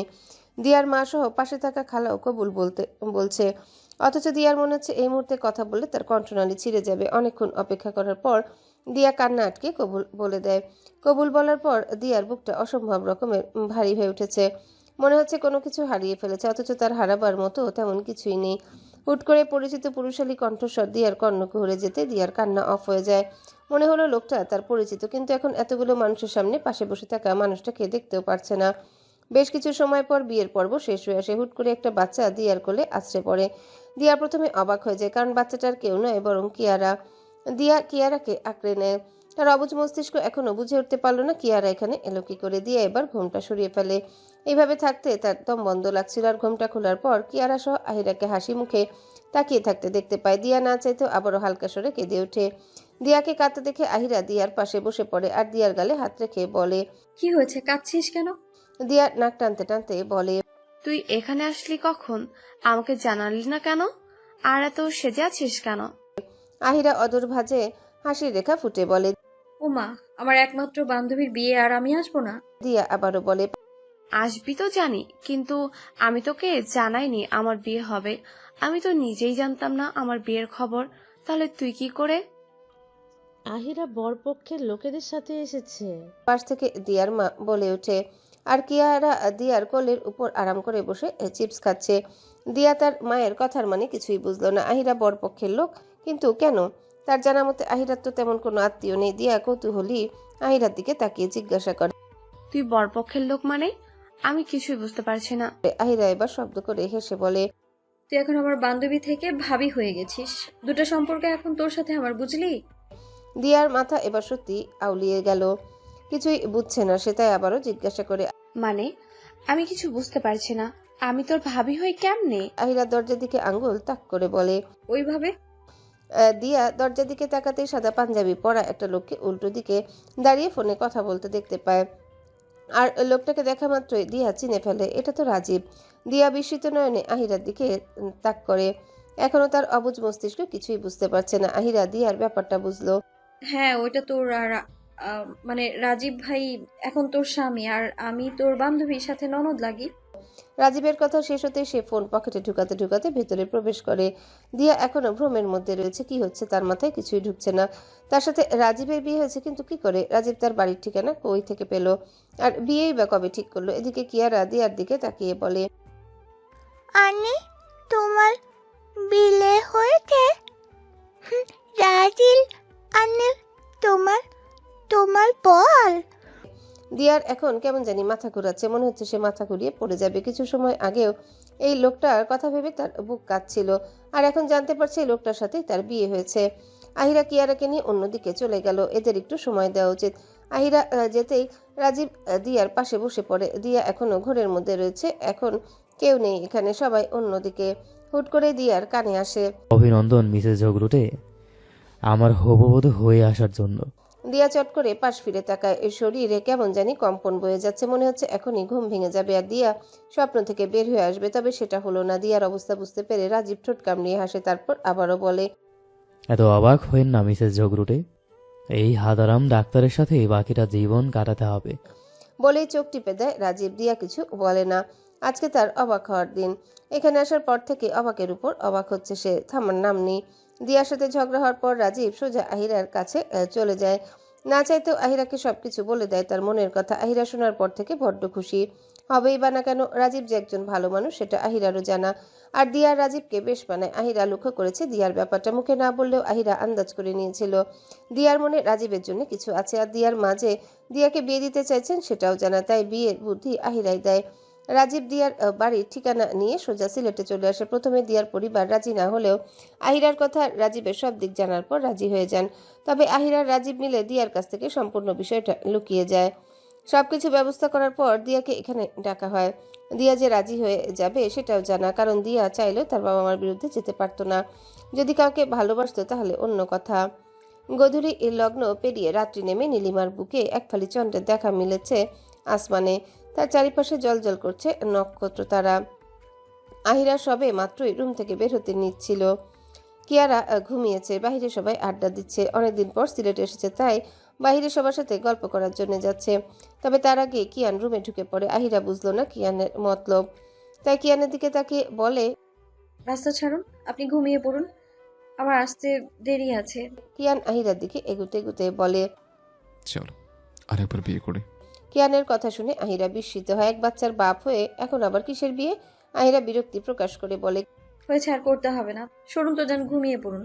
কিয়ান আহিরার কথা শুনলো না, বড় দূরত্ব মিটিয়ে আহিরাকে টেনে নিল নিজের কাছে। আহিরা মাঝে মধ্যে কিয়ানের হাবভাব কিছুই বুঝে না, যেমন এখন বুঝছে না সে। ঘূর্ণিপাকের মতো সময় ঘুরতে ঘুরতে কখন কোথায় চলে আসে সেটা সে ছাড়া কেউই বলতে পারে না। সময় নিজ গতিতে ছুটে চলা এক অশ্বরের মতো ছুটে চলেছে। এই অশ্বর ক্লান্ত হয় না ছুটতে ছুটতে, কারণ সে নশ্বর তৈরি হওয়ার পর থেকে ছুটে চলেছে আর এভাবেই চলতে থাকবে। দেখতে দেখতে সময় ছক এসে থেমে দিন গড়িয়ে মাসের ঘরে কেটে গেছে জীবন থেকে 10টা মাস, দিয়ে গেছে নতুন নতুন স্মৃতি। সময়ের কাজই এটা, প্রতিটা পদক্ষেপ নেওয়ার আগে স্মৃতি জমিয়ে যায়, যাতে মানুষ স্মৃতিচারণ করতে পারে সময় পেরোলে। তাকে আবারও আঁকড়ে পেতে চায় যেন সকলেই। তবে সব ক্ষেত্রে এমনটা দেখা যায় না, কারণ মানুষের স্মৃতি হয় বৈচিত্র্যময়, কারো দুঃখে কিংবা কারো সুখের, তাই সকলেই অতীতে কাটা ধরে রাখতে চায় না। সময়ের সাথে আহিরা এখন অনেক সুস্থ। মাথার ঘাটা শুকিয়ে উঠেছে, ভারী মেডিসিনের কারণে আগের থেকে অনেকটাই গোলুমলু হয়ে গেছে। সে বেশ কয়েকবার সিঙ্গাপুর গিয়ে চেক আপ করে এসেছে। এখন সে সম্পূর্ণ বিপদমুক্ত। তার কেশরাশি আবারও কোমর অবধি হয়ে গেছে। এইসব অবশ্য বাড়ির অন্য সবার জন্য হয়েছে। তার আবার তাড়াতাড়ি চুল বড় হয়, তার উপর সকলেই কয়েকদিন পরপরই হাতে তৈরি তেল সহ অনেক কিছু দিয়ে দিত, তাই আরও তাড়াতাড়ি বড় হয়ে গেছে। আহিরার ফেলে রেখে যাওয়া সংসারটা আবারও ভরে উঠেছে, শূন্য বাড়িটা আবারও পূর্ণ হয়েছে। সামনের মাসে প্রিয়ার বিয়ে, ছেলে প্রিয়ারই পছন্দের, বাড়িতে আবারও বিয়ে লাগবে বলে আরও জমজমাট হয়ে উঠেছে।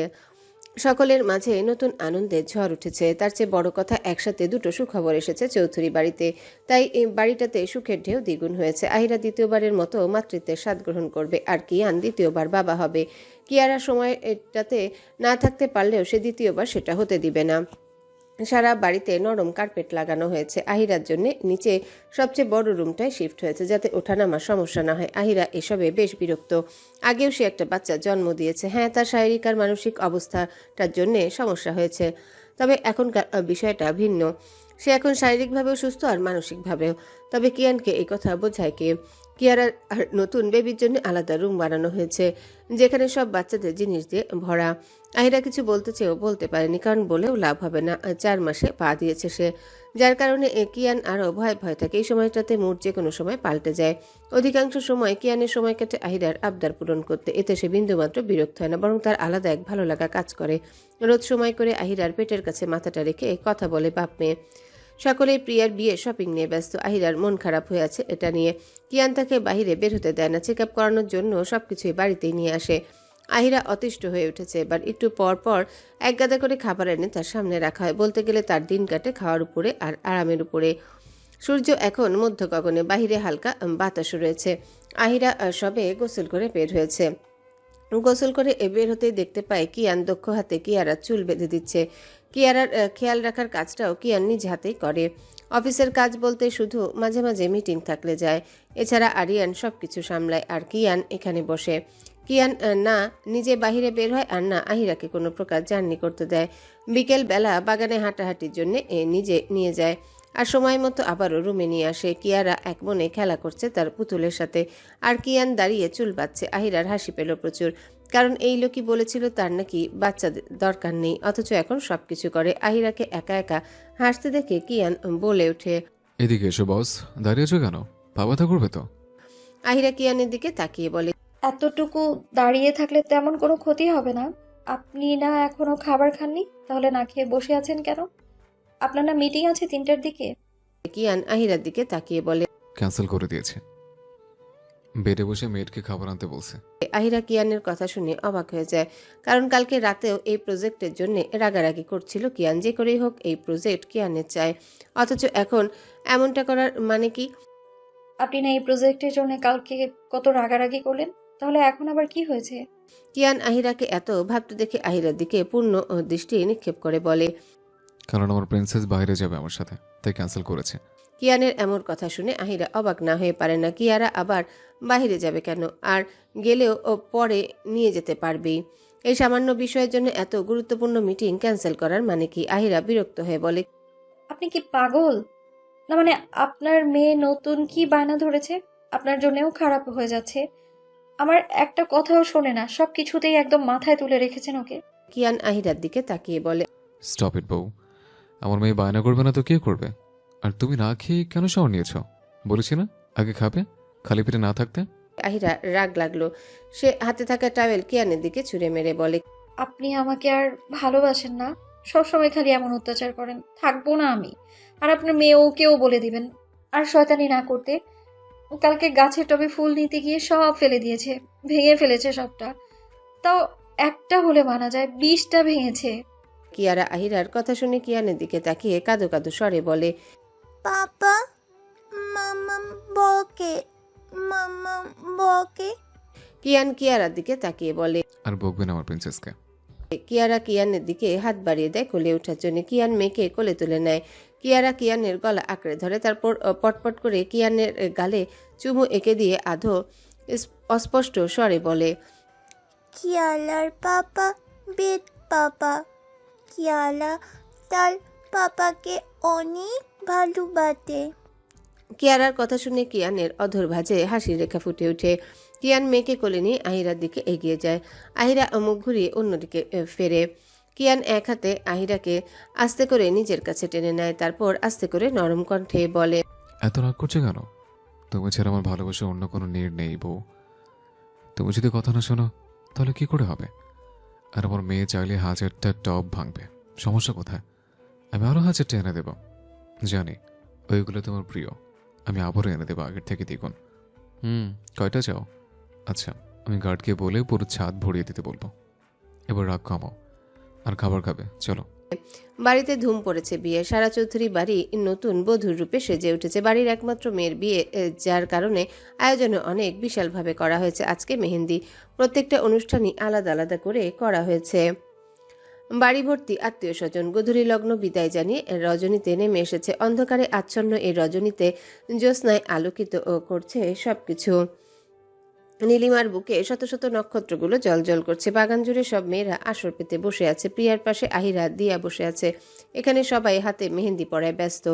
আহিরা কচু রঙের গাঢ় বিশেষ ধরনের মসলিন শাড়ি জড়ানো। প্রিয়া সহ চৌধুরী বাড়ির সবার গায়ে বেশ দামি শাড়ি জড়ানো, তবে আহিরা এটা সবার থেকে কিছুটা ভিন্ন। কিয়ান নিজে পছন্দ করে এই শাড়ি কাস্টমাইজ করে নিয়েছে। এখন যেটা পরে আছে সেটা 7 লাখ টাকার শাড়ি। আহিরা এইসব দেখে বেশ বিরক্ত হয়েছিল। একদিনের জন্য পরবে তাই বলে এত দামি শাড়ি কিনবে? আহিরা বিরক্ত হচ্ছে এইভাবে বসে থাকতে থাকতে। আগের থেকে আরো বেশি গোলুমোলু হয়ে গেছে, তবে তারপরও আলাদা একরকম সৌন্দর্য ভার করছে। তৈরি হওয়ার পর থেকে কিয়ানে দেখা পায়নি। লোকটা ব্যস্ত একটু, তারপরেও লোক লাগিয়ে রেখেছে তার পিছনে। কয়েকজন একটু পরপর জিজ্ঞাসা করছে তার কিছু লাগবে কিনা। আহিরার পেটটা হালকা উঁচু হওয়া, বসে থাকতে বেশ কষ্ট হচ্ছে, কিন্তু এখানে সবাই আছে তাই উঠতেও মন চাচ্ছে না।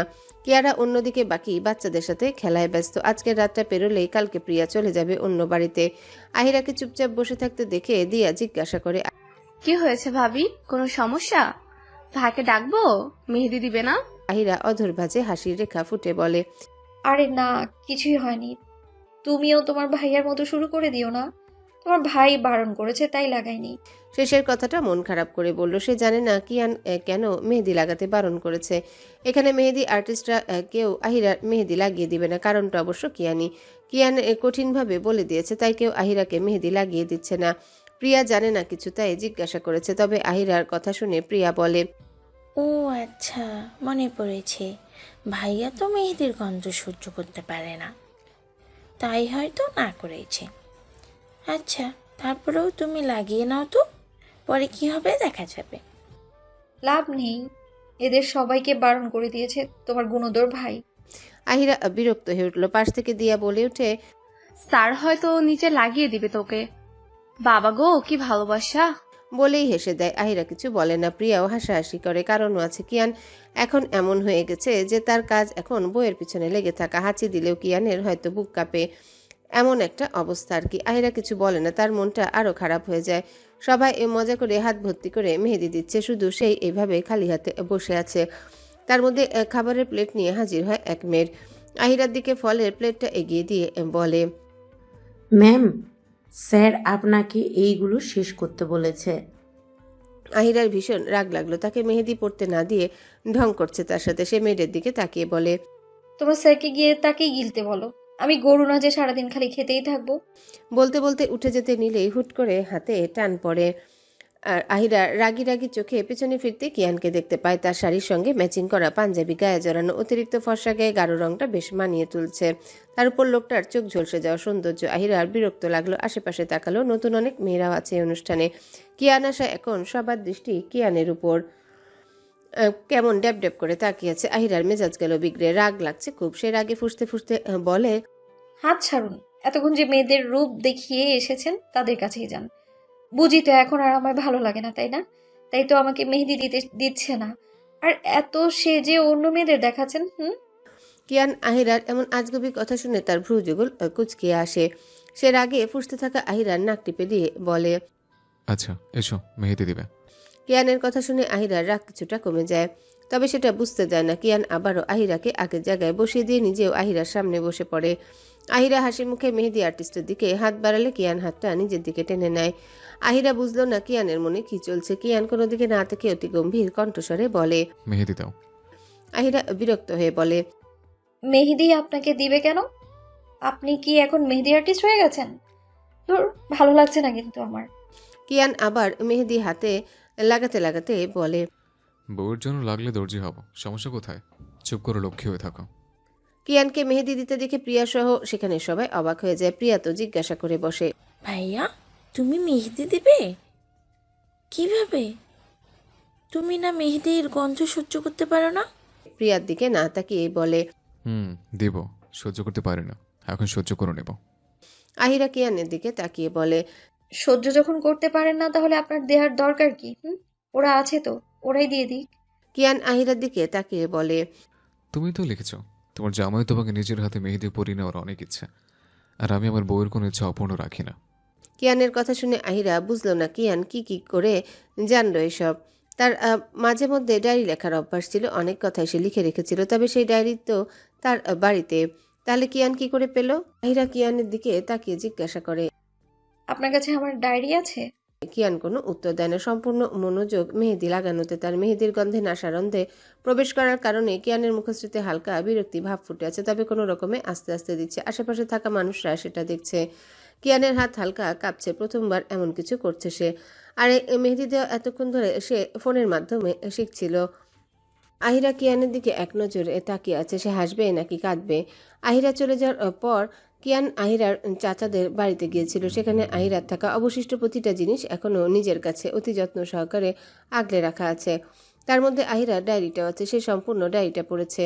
আহিরার ছোট ছোট ভালো লাগা খারাপ লাগা সব কিছু সে জানে এখন। তাই তো আজকে এই ছোট্ট আশাটাও পূর্ণ করছে। সমস্যা কি যদি তার এই ক্ষণিকের বিরক্তির কারণ তার বউয়ের মুখে হাসির রেখা ফোটায়?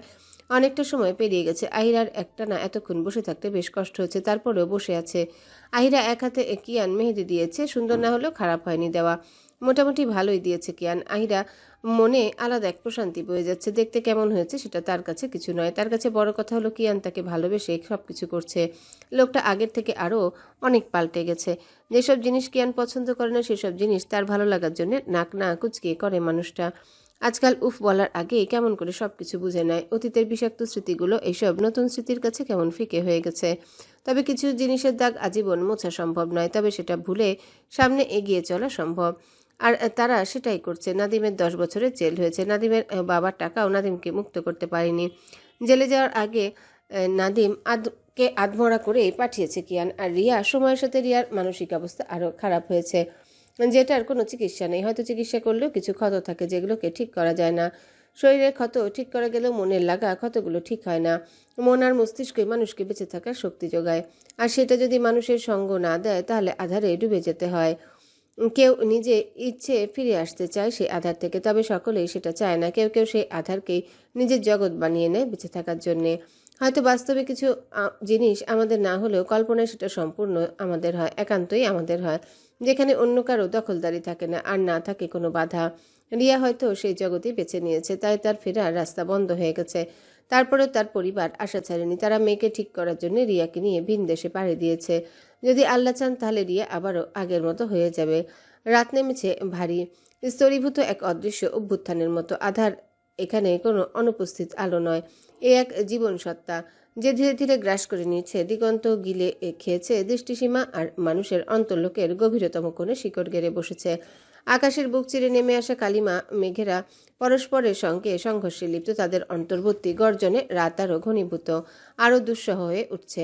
রাত যত বাড়ছে ততই তার গহ্বরে স্পষ্ট হয়ে উঠছে সময়ের নির্মম স্রোত। সময় কারোর জন্য থেমে থাকে না। সে নির্বিকার, নির্দয়, মানুষের আকৃতি, প্রার্থনা কিংবা আর্তনাদকে অগ্রাহ্য করে সে এগিয়ে চলে নিজস্ব ছন্দে। এই চলমান স্রোত কখনো দান করে স্মৃতি, সম্পর্ক, স্বপ্নের ক্ষুদ্র আলো, আবার পরমুহূর্তে নির্দ্বিধায় ছিনিয়ে নেয় নিশ্চয়তা, বিশ্বাস আর ভালোবাসার আশ্রয়। সময়ের করাল গ্রাসে কিছু ক্ষতচিহ্ন হয়ে থাকে, কিছু মুছে যায়, তবু সময় থামে না, পিছনেও তাকায় না। সময় চলতে চলতে কতগুলো চোখের পলকে কেটে গেছে কখন সেটা বলা দেয়। আহিরার প্রেগন্যান্সির 9 মাসে পা দিয়েছে, আগের থেকে আরও বেশি গুলুমুলু হয়েছে, সাথে সবকিছুরও পরিবর্তন হয়েছে। এখন আর ভারী শরীর নিয়ে হাঁটাচলাও করতে পারে না। পায়ে পানি নেমে ক্ষণে ক্ষণে এটা করতে মন চাইলে আবার অন্যটাও করতে মন চায়। এই রাত্রিবেলা আহিরার খেতে মন চেয়েছে চকলেট কেক। ফ্রিজে কেক ছিল, তবে সেটা বিকেলে শেষ হয়ে গেছে। আহিরা মাঝরাতে হুটহাট করা আজব আজব জিনিস খেতে মন চায়, যেটা চাইলেও তখন এনে দেওয়া সম্ভব নয়। তাই কিয়ান টুকটাক রান্না শিখেছে, আর এখন এই মধ্যরাতে সে কেক বানাচ্ছে। আর আহিরা রুমে বসে আছে, পাশে কিয়ারা গভীর নিদ্রায় তলিয়ে আছে। বেশ অনেকটা সময় পার হয়ে গেছে। আহিরা জেগে থাকতে ইচ্ছে করছে না, তাই সামনে বিভিন্ন ধরনের খাবার রাখা। এগুলো অবশ্যই কিয়ানি রেখে গেছে, যাতে খেতে মন চাইলে খেতে পারে। আহিরা এইভাবে বসে থাকতে থাকতে কখন যে চোখ লেগে এসেছে সেটা সে নিজেও জানে না। হুট করে কিয়ানের নরম কণ্ঠস্বর পেয়ে আহিরা পিটপিট করে চোখ মেলে তাকায়। চোখ মেলতে দেখতে পায় কিয়ান কেক হাতে নিয়ে তার দিকে তাকিয়ে আছে। কিয়ান আবারও হালকা কণ্ঠে বলে, খেয়ে না বউ, তারপর ঘুমিয়ে পড়ো। আহিরা কিয়ানের দিকে তাকিয়ে ঘুম ঘুম কণ্ঠে বলে, আমি আর খাবো না, এখন খেতে ইচ্ছে করছে না, ভালো লাগছে না কিছুই। কিয়ান আর আহিরাকে জোর করে না, কেক সহ সব খাবার সরিয়ে রাখে এক সাইডে। এখন রাত 3টা বাজে। কিয়ান রুমের লাইট নিভিয়ে দেয়। আহিরা আস্তে করে ঠিক হয়ে শুয়ে পড়ে। পেট উঁচু হয়, ওলট পালট হয়ে ঘুমাতে পারে না। তার উপর আবার পায়ে পানি নেমেছে। সব মিলিয়ে বেশ কষ্টই হয় নাড়াচাড়া করতে। আহিরা হুট করে অনুভব করে তার পায়ে কেউ স্পর্শ করছে। আহিরা কিছু বলতে চেয়েও বলল না। কিয়ান এই কাজটা প্রতিদিনই করে, পায়ে হালকা মালিশ করে দেয়। আহিরা না করার পরও কিয়ান শোনে না, তাই না করে না। আহিরার চুল পড়া বেড়ে গেছে প্রেগন্যান্সির কারণে। বলতে গেলে শরীরে অনেক পরিবর্তন এসেছে। অন্ধকারের মাঝে আহিরা কিয়ানের দিকে তাকে ঘুম জড়ানো কণ্ঠে বলে ওঠে, ভালোবাসি আপনাকে, মৃত্যু অবধি আমার হয়ে থাকবেন তো কিয়ারা পাপা? আহিরা রোজ ঘুমানোর আগে এই একই কথা জিজ্ঞাসা করে। হয়তো হারিয়ে ফেলার ভয় আজও হয়, তাই হয়তো না চাইতেও বারবার একই কথার উত্তর খোঁজে। কিয়ান আহিরার দিকে তাকিয়ে বলে, আমার বাবা যারা তৈরি তুমি, আমার অর্ধাঙ্গিনী, আমার বউ পাখি, আমার রুহানি, আমার আরও আমার বাচ্চার মা জননী তুমি। তোমাকে কি করে না ভালোবেসে থাকে বলো? আমি আদ্রান কিয়ান মৃত্যু অব্দি রুহানি আহিরার নামক নেশায় আসক্ত আছে, আর রইব চিরকাল। তোমাকে না ভালোবেসে থাকা যায়? বরং তোমাকে না ভালোবাসে এটা আমার জন্য পাপ। প্রতিবারের মতো একই উত্তর শুনে আহিরা নিশ্চিতে চোখ জোড়া বন্ধ করে নেয়। তার জানা আছে এই উত্তর, তারপর বারবার এই একই উত্তর শুনতে তার ভালো লাগে। কিছু ভালো লাগার কারণ খুঁজে পাওয়া যায় না। আমাকে কিছু শব্দ থাকে যেগুলো আমাদের অতি প্রিয়। আমরা সেটা বারবার শোনার পরও ক্লান্ত হই না, বরং মনে হয় আরও শুনি এই একই ধ্বনি। সকাল থেকে আহিরার একদমই ভালো লাগছে না, কেমন জানি সবকিছু অস্থির লাগছে। মনে হচ্ছে এখনই নতুন সদস্যের আগমন ঘটবে, তবে তার ডেট আরও 5 দিন পর। আহিরা কিয়ারার মাথায় তেল দিয়ে দিচ্ছে। কিয়ারা বলতে গেলে এখন তার কাছে থাকেই না, সারাদিন দাদিদের কাছে ছুটে বেড়ায়, বাড়ির কেউ কিছু বলে না, তাই দিনকে দিন আরও দুষ্টু হয়ে উঠেছে। দিয়াও প্রেগনেন্ট, তাও 3 মাসে। রাজীবের সাথে বেশ সুখে আছে দিয়া। রাজীব আর দিয়া এখন লন্ডনে আছে। এই সময়টাতে বেশ ভালো পরিমাণে যত্নের প্রয়োজন, তাই রাজীবের পরিবার এই সময়টাতে দিয়াকে সেখানে নিয়ে যেতে বলেছে। হুট করে কিয়ারা আহিরার দিকে তাকিয়ে বলে, মামা বেবি কবে আসবে? আহিরা কিয়ারার দিকে তাকিয়ে বলে, কয়েকদিন পর আসবে, আর তুমি বিগ সিস্টার হয়ে যাবে, তাই কোনো দুষ্টু করলে চলবে না। গুড গার্ল হতে হবে, না হলে বেবি তোমার সাথে কথাই বলবে না। কিয়ারা আহিরার দিকে তাকিয়ে বলে, কিয়ারা তো গুড গার্ল, তাহলে কি বেবি কথা বলবে? বেবিকে আমি কোলে নিব? আচ্ছা নিও। তুমি খাবার ফিনিশ করনি কেন? গুড গার্লরা কিন্তু খাবার নষ্ট করে না, ওকে? আর যেন এমনটা করতে না দেখি। উফ, ও মামা, তুমি অনেক পতা হয়ে গেত। আমি এখন বিগ গার্ল, তাই আমি জানি কি করতে হবে। কপালে হাত দিয়ে বলে কিয়ারা। মনে হচ্ছে কোনো বুড়ি মাথায় হাত দিয়ে সামনে থাকা মানুষকে বোঝাচ্ছে। আহিরা হেসে দেয়। সে কিয়ারার গালে চুমু এঁকে দিয়ে বলে, তাই নাকি? আমার সোনা বড় হয়ে গেছে বুঝি? তা কি কি জানো তুমি? বলতে বলতে আহিরার কপাল কুঁচকে আসে ব্যথায়। বাচ্চা পেটে কিক মারছে। আহিরাকে ব্যথা পেতে দেখে কিয়ারা আহিরার পেটের উপর হাত রেখে অস্পষ্ট স্বরে বলে, মাম্মাম কত পাচ্ছে? তুমি না গুড বয়, মাম্মাকে ব্যথা দিও না। আমার মাম্মা কত পাচ্ছে তো, আমি কিন্তু তোমাকে কোলে নেব না। ব্যথার মাঝেও আহিরা হেসে ওঠে। যতবার এমনটা হয় ততবার কিয়ারা এমন করে, তার পেটের উপর হাত রেখে এমনটা বলে। শুধু যে কিয়ারা এমনটা করে সেটা নয়, কিয়ানো যদি এখানে উপস্থিত থাকতো তাহলে সেও একইভাবে তার পেটের সামনে বসে বলতো, প্লিজ আমার বউ পাখিকে কষ্ট দিও না। তুমি না আমার লক্ষ্যে ছেলে। তুমি আসার পর যত কেক মারতে চাও আমাকে মেরেছো না, পাপা কিচ্ছু বলবো না, তাও কষ্ট দিও না ওকে। কথাগুলো ভাবতে ভাবতে আহিরার আবারও হাসি পায়। কিয়ারা বাহিরে তার দাদির কাছে চলে গেছে। কালকে প্রিয়া আসবে। মেয়েটার বিয়ের পরপরই আমেরিকায় চলে গিয়েছিল ইরফানের সাথে। তার মন মানছে না, কারণ নতুন অতিথি আসতে চলেছে, আর সে ফুপু হয়ে থাকবে না সেটা কি করে হয়? প্রিয়ার সংসার বেশ ভালো চলছে, মেয়েটা যে খুশিতে আছে এতেই সবার শান্তি। আহিরা উঠে পড়ে। বসে থাকতেও কষ্ট লাগে, তবে এছাড়া এখন কোনো উপায় নেই। দুপুরের কড়া রোদে সবকিছু ঝলসে যাবে মনে হচ্ছে। আহিরা আস্তে করে রুমের পর্দাগুলো টেনে দেয়। এখন পর্দাগুলো খোলাই থাকে। এটা অবশ্য আহিরার ইচ্ছেতেই থাকে, নাহলে কিয়ানের মতো একগুয়ে মানুষের জীবনও এত আলোকিত রুম পছন্দ করে না। সন্ধ্যা নেমে ধীরে ধীরে যেন দিনের ক্লান্ত শরীরটাকে টেনে নামিয়ে আনছে অদৃশ্য কোনো শোক স্তব্ধ হাত। আকাশের গায়ে জমে উঠেছে সীসার মতো ভারী মেঘ। আলো নিভে যাচ্ছে স্তরে স্তরে।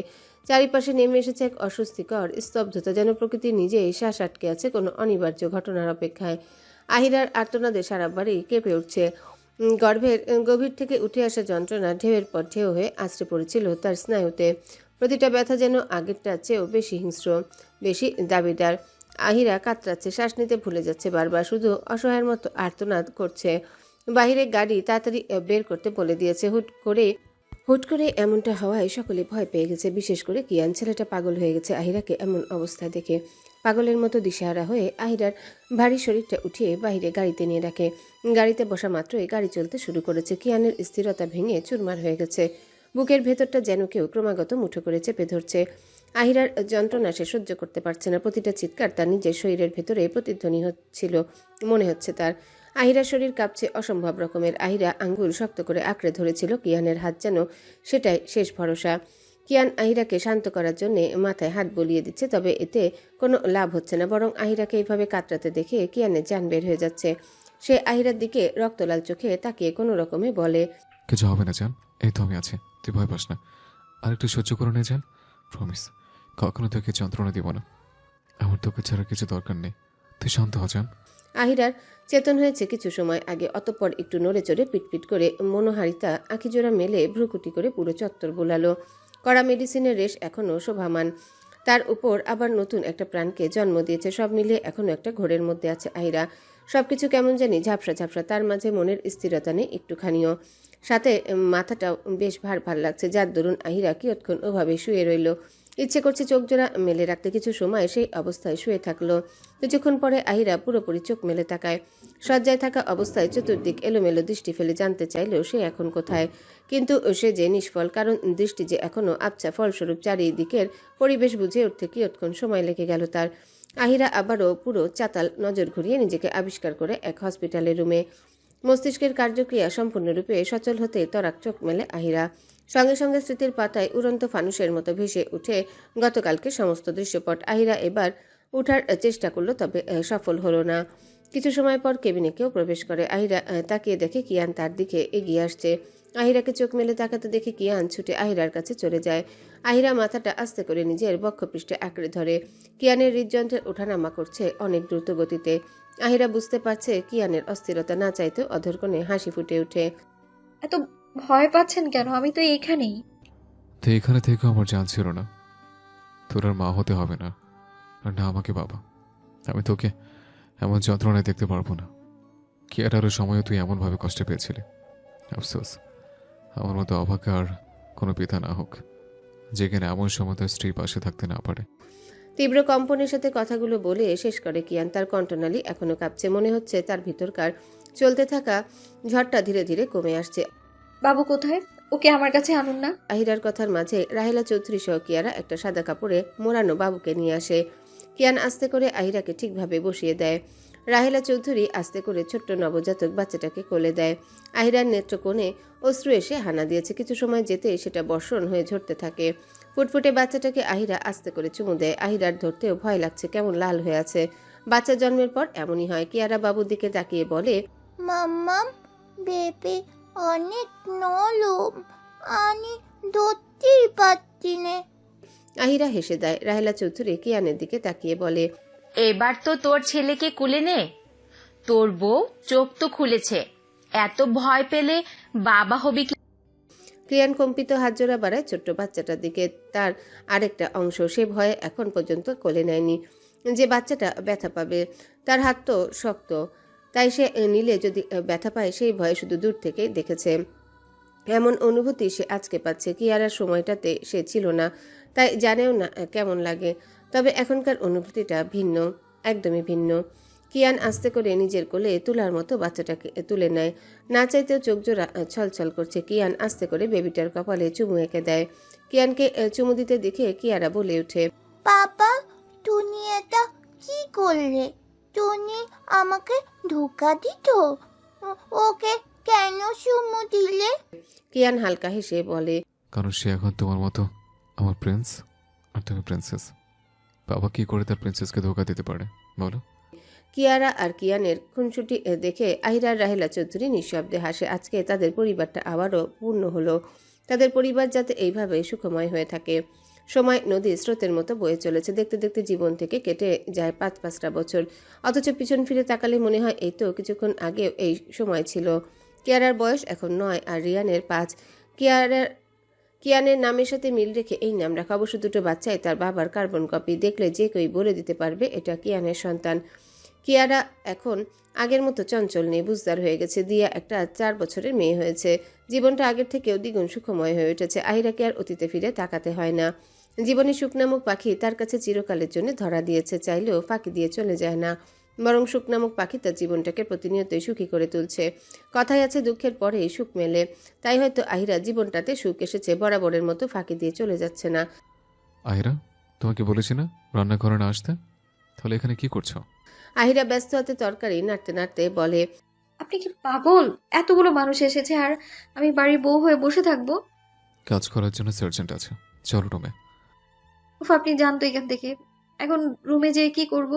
বিরক্তির সাথে কথাটা বলে ওঠে আহিরা। কিয়ান রাগী গম্ভীর কণ্ঠস্বরে বলে, তুমি হয়তো ভুলে যাচ্ছ, গত 24 ঘন্টা 45 মিনিট 26 সেকেন্ড ধরে তুমি রুমের বাইরে আছো।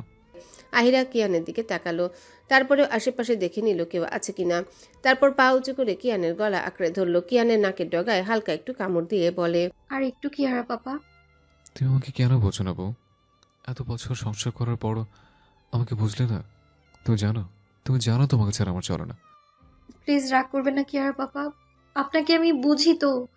সবাই এখানে, আমি আপনার সাথে বসে থাকলে কি হবে বলেন তো? বুঝতে হবে না আর, থাকো তুমি সবাইকে নিয়ে। বলে যেতে নিলে কিয়ান আবার আহিরা কিয়ানের বক্ষপৃষ্ঠে মাথা এলিয়ে দিয়ে বলে, আপনাতেই আমি কিয়ারার পাপা। দিন শেষে তো আপনিই আমার শেষ ঠিকানা। ভালোবাসি আমি আপনাকে। কিয়ান দম ফেলে শান্ত হয়, আস্তে করে আহিরাকে শক্ত করে চেপে ধরে ব্যাকুল কণ্ঠে বলে, ভালোবাসি রুহানি, আমার রুহানি।